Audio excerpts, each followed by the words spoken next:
시청자 여러분 안녕하십니까? VOA 뉴스투데이 시작합니다. 북한 김일성 종합대학이 공식 웹사이트를 통해 세계 유수의 교육기관들과 공동 연구를 진행하거나 자매결연을 맺었다고 주장하고 있지만 상당 부분 사실이 아닌 것으로 나타났습니다. 유럽의 여러 대학은 VOA에 김일성 종합대의 주장은 사실과 다르다며 북한에 삭제 요청도 했지만 아무런 응답이 없다고 밝혔습니다. 첫 소식 박승혁 기자가 보도합니다. 북한 김일성 종합대학 공식 웹사이트에 올라있는 유럽과 아시아의 주요 대학과 연구기관들입니다. 모두 김일성대가 자매 결연을 맺은 학교라고 주장하는 곳들입니다. 다른 페이지에는 함께 공동 연구를 진행하고 있는 대학들이란 소개와 함께 연구 주제까지 적혀 있습니다. 이 설명만 보면 유럽과 아시아, 중남미와 아프리카의 대학들까지 폭넓게 교류하고 있다는 인상을 줍니다. 하지만 VOA의 취재 결과 유럽의 유수 대학들은 김일성대의 주장이 사실과 다르다고 반박했습니다. 김일성대가 자매결연을 맺고 공동 연구를 진행했다고 밝힌 프랑스의 동방언어문화대학 국제학생처는 현재 김일성대와 어떤 교류도 하지 않으며 자매대학 관계도 아니라고 밝혔습니다.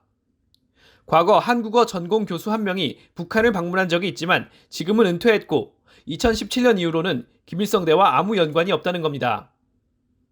또 김일성대 웹사이트에서 이름을 지워달라고 작년부터 북한에 요청하고 있지만 아무런 대답이 없다고 밝혔습니다. 다른 자매대학으로 지목된 슬로바키아의 코멘스키 종합대 측은 1950년대 체코슬로바키아가 공산국가였을 때의 일이라며 이미 70년이나 지났다고 밝혀왔습니다. 그러면서 현재 김일성대는 물론 북한 대학들과 어떤 교류도 없다고 공식 부인했습니다. 유럽 기관들이 이렇게 강하게 부인하는 것은 북한 대학과의 교류가 자칫 UN 대북제재 위반 의혹을 받을 수 있기 때문입니다. 김일성대와 공동 연구를 했다고 나오는 이탈리아 국제이론물리센터도 그런 이유로 교류를 중단한 것으로 알려졌습니다. 물리센터 측은 우리는 UN 산하 기관으로서 대북제재에 충실히 동참하고 있다며 김일성대와 교류할 수 없다고 밝혔습니다. 과거엔 물리학 프로그램에 북한 연구자 몇 명이 있었지만 지금은 모두 떠난 상태라는 겁니다. 김일성 종합대의 일방적인 주장이 알려지면서 유럽에서는 최근 대학들의 자체 조사가 이루어지고 있습니다.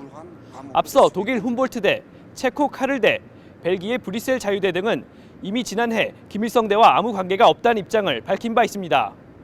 VOA 뉴스 박승혁입니다. 신종 코로나 바이러스 사태 이후 둔화됐던 북한 석탄 항구의 움직임이 최근 다시 활발해진 것으로 나타났습니다. 석탄은 유엔의 대표적인 대북제재 대상인데 위성사진 분석 결과 대한항과 송림항 등 북한의 대표적인 석탄 취급 항구에 대형 선박들이 잇따라 포착되고 있습니다. 함지하 기자가 취재했습니다. 북한의 석탄 항구로 알려진 대한항을 촬영한 7월 5일자 플래닛랩스의 위성사진입니다. 석탄 취급 부두 두 곳에 각각 길이 110m와 80m에 달하는 대형 선박이 정박해 있습니다. 인근 항구에는 석탄으로 보이는 검은색 물체가 가득하고 선박에도 이미 석탄이 상당 부분 선적된 듯 적재함의 색상이 검정으로 나타납니다.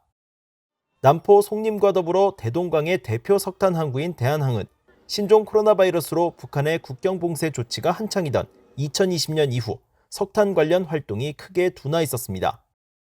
특히 석탄 선적을 위해 입항한 선박을 거의 찾아볼 수 없는 것은 물론 전반적인 항구의 색상도 석탄으로 인한 검은색 대신 콘크리트 색상인 회색을 나타냈습니다.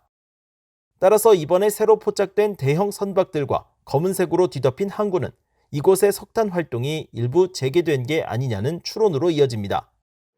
현재 유엔 안보리는 석탄을 포함한 북한의 광물 수출을 전면 금지한 상태입니다. 앞서 유엔 안보리 대북제재위원회 전문가 패널은 북한의 석탄 항구에서 포착된 선박이 이후 중국 근해로 이동하는 사례를 여러 차례 지적하는 등 석탄 항구에서의 움직임을 제재 위반으로 해석해왔습니다.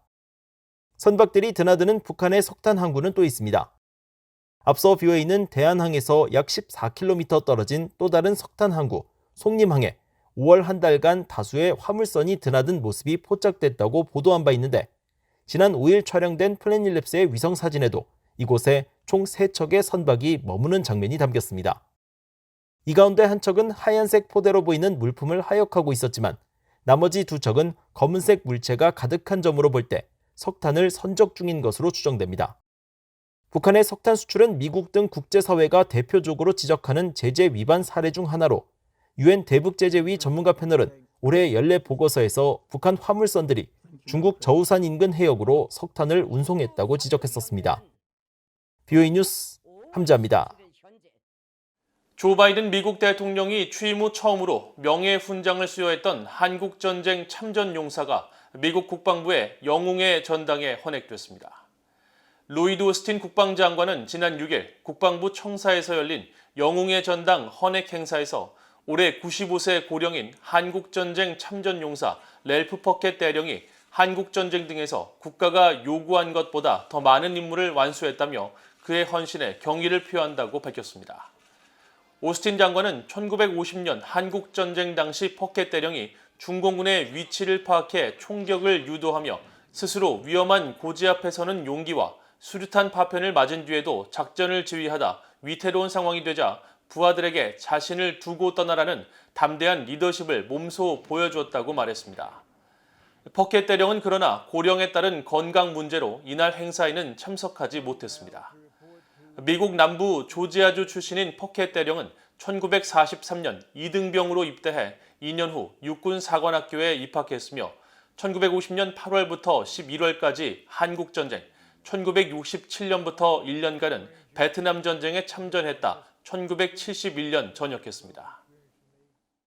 뉴질랜드 총리가 북한 정권의 무력 시위에 대해 국제사회와 공동으로 대응하겠다는 입장을 강조했습니다.